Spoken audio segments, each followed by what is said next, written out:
Good afternoon. Coach Jack Daniels of the Boxing Trainers Channel. Today, we are going to have a discussion about mandatory boxing and boxing's mandatories.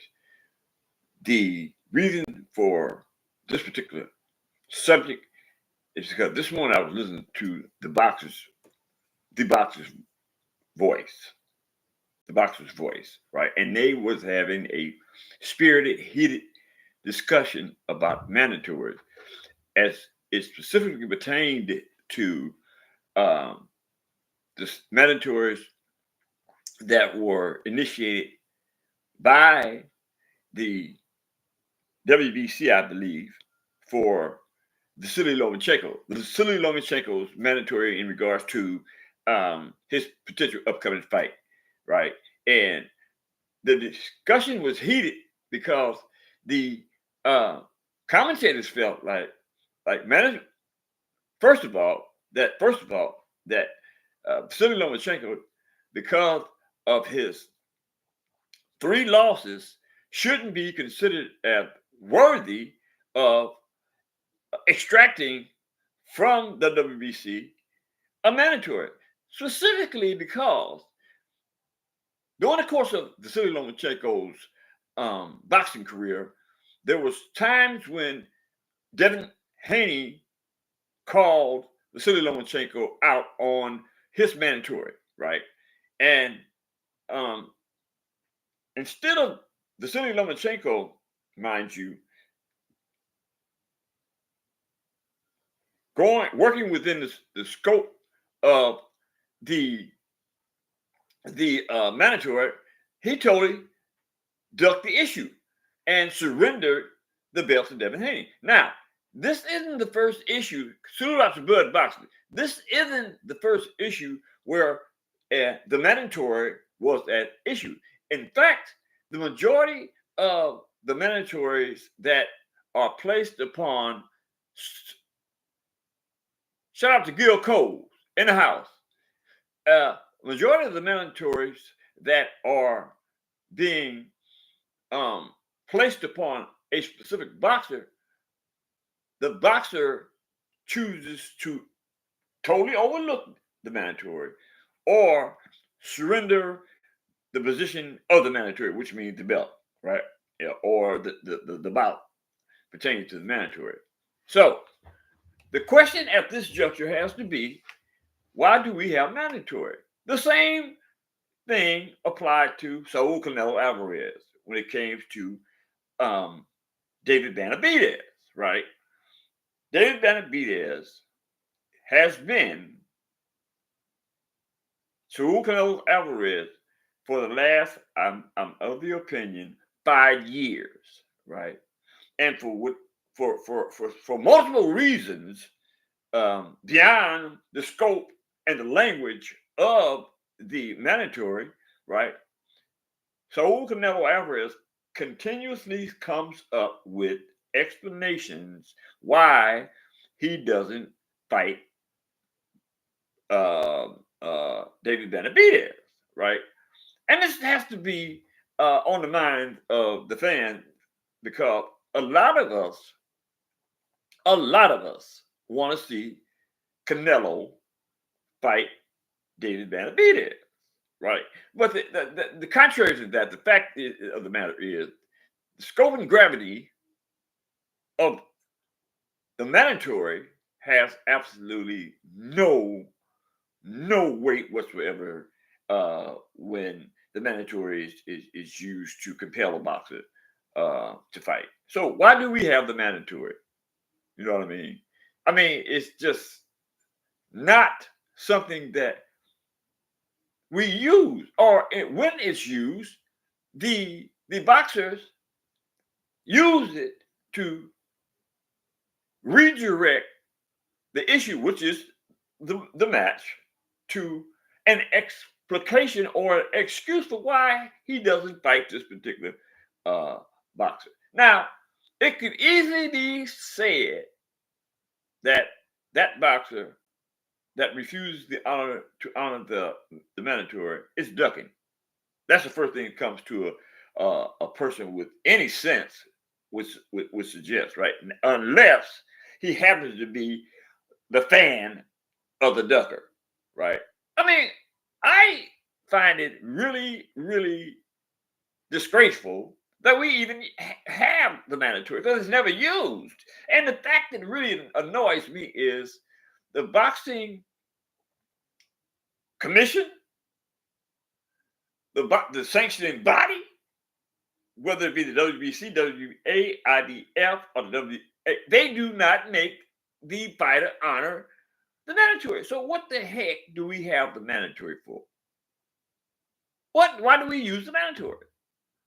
Actually, we don't use it because I mean it's just mind-boggling to me, especially at this juncture, because that debate that they had on the Boxing Voice this morning, it was heated, right? I mean, it was a lot, and I was like, "Damn, that is an issue. That's an issue. We got an issue. We got a problem here, people. We got a problem with the mandatories, right?" In my humble opinion, I think that the Boxing Commission should force down the throat of the sanctioning bodies to make them enforce the mandatories, right? That's why we don't have good fights. That's why we don't have good fights is because we don't force down the throats of the recipient of the mandatory to oblige the mandatory.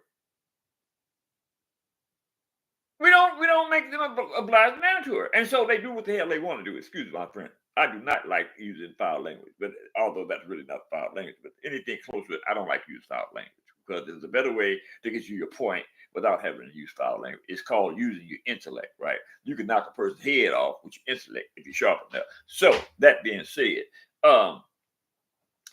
we need to have an understanding about the mandatory. And if anybody have any suggestions about that, I appreciate they either drop a comment in the comment section and let's work with this because this is becoming really annoying. Everybody using the mandatory, right, as a tool to prevent us from getting a good fight. And that's another thing about the mandatory, right? The only thing that would compel a person to honor the mandatory, right, to allow us to see the good fights, such as David Benavidez and Saul Canelo Alvarez, is the damn mandatory. Excuse my French, right? But I'm just totally upset about this mandatory crap, right? And I have good reason to be, right? People pay good money to see these fights, yet still we see the fights that they want to oblige us, and not the ones we want to see, based on the fact that it's more conducive to not honoring what we want to see, and it's more popular in regards to the promoters and what they want to see because it's money involved, people.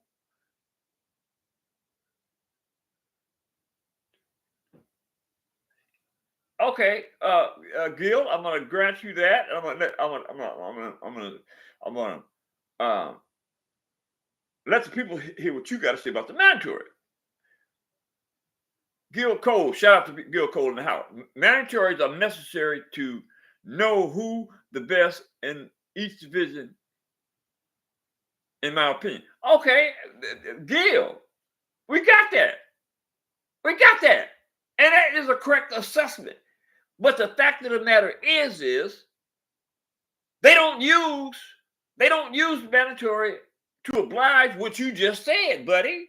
Right?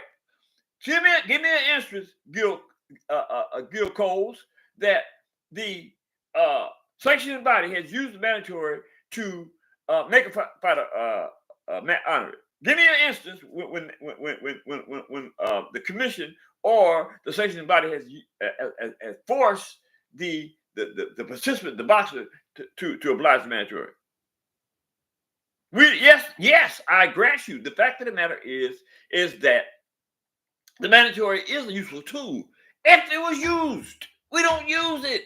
Hello, they don't use the mandatory. They don't oblige the use of the mandatory. The sanctioning body doesn't oblige, right? They say stuff like, especially when it pertains to Sue Canelo Alvarez. Well, if he doesn't honor the mandatory, we're gonna strip Saul Canelo Alvarez. Now they said that about. I'm not going to even go off into that because we've been talking about this mandatory as for Saul Canelo Alvarez and David Benavidez for the last 5 years, and Saul Canelo Alvarez still has his damn belt. Now, Gil Coles, help me out with that. I'm waiting.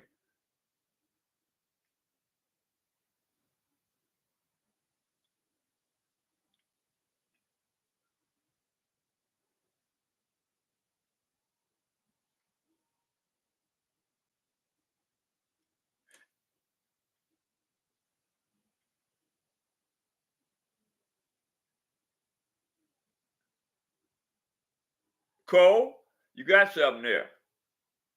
You got something there, bud. They have given so many ways to not fight the mandatory. If you're challenging a champion to unify at a heavier weight class, you can avoid your mandatory. That's how Canelo avoids Benavidez and Bivol. Well, okay, yeah, but we got that. We got that. But okay, but now, given that, what do we do? How do we make the sanctioning body do its job? This is what this is really all about, y'all. It's about the sanctioning body not doing their job, which suggests that there is a political tool in play to allow. That's what I'm saying. In the House, salute to you, brother. There was a political tool in play here that the boxer can use at his discretion, and I'm quite sure. I'm going to go. What I'm going to do is I'm not going to be, and I'm almost sure I'm going to check the authenticity of the sanctioning body's ruling on mandatory. That's the only way we're going to get to the bottom of this. But I'm telling you, as fans, we need to start challenging these things. We don't get fights. That's a part primarily. That's what these platforms are about, actually, right? To motivate the fans to get the sanctioning body, the boxing commission, and the promoters to do what we want them to do. We pay these big huge sums of money to see these fights, right? And who is the beneficiary of that? Of these large sums of money? The boxing promoters. They are just as guilty as the sanctioning body when it comes to this mandatory crap, this mandatory madness. And it's crazy. Again, I speak to this all the time about unity, right? We can have these conversations all day, every day, throughout the course of our lives, right? But it's not going to do a darn bit of difference if we don't come together in some way, find a vehicle to drive it right through the hearts of those responsible for actually messing over us. The only way we're going to get the good fights is make these suckers give them to us, because they ain't going to give them to us if they behave, because it's simply not in their best interest when it comes to the money angle. The money angle, people. Hey, look, that's all I got for y'all today. I appreciate y'all coming into the chat today, and we're going to do this again tomorrow. And I'm fired up because of you, the people in the chat, right? And let the record reflect that boxing is a beautiful sport, but we got to defend the integrity of boxing. And with that, hit the subscription button, drop a comment in my comment section, and I need y'all to share my videos with your friends and family. With that, I salute y'all. Out. Show. That was a good show.